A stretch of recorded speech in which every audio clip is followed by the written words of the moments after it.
AP రాజకీయాల్లో ఇప్పుడు సర్వత్రా చర్చనీయాంశమవుతున్న నియోజకవర్గం పిఠాపురం. జనసేన అధినేత పవన్ కళ్యాణ్ గత ఎన్నికల్లో పోటీ చేసి తొలిసారి గెలిచిన నియోజకవర్గం కావడంతో దీని ప్రాధాన్యత పెరిగింది. అదే సమయంలో ఆయన విజయానికి దోహదం చేసిన టీడీపీ నేత ఎస్వీఎస్ఎన్ వర్మకు ఇచ్చిన ఎమ్మెల్సీ హామీలను నిలబెట్టుకోవడంతో పాటు తిరిగి ఎదురుదాడి చేస్తున్నారన్న విమర్శలు జనసేన మోయాల్సి వస్తుంది. దీంతో ఈ సమస్యకు శాశ్వతంగా చెక్ పెట్టేందుకు పవన్ సిద్ధమవుతున్నట్లు తెలుస్తుంది.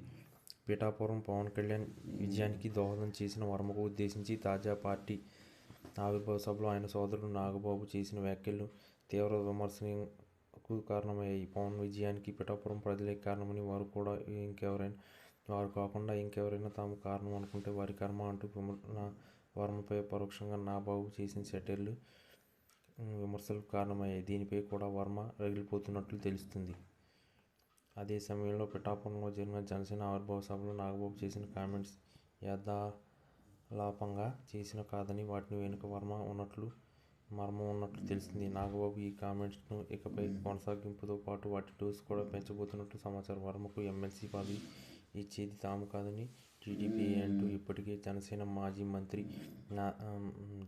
నుంచి మంత్రి నాదెండ్ల మనోహర్ క్లారిటీ ఇచ్చేశారు. అదే సమయంలో వర్మ తనకు జనంలో బ్యాట్ చేస్తున్నారని భావిస్తున్నట్టు జనసేన ఇప్పుడు ఆయన నేరుగా టార్గెట్ చేయబోతున్నట్టు తెలుస్తుంది.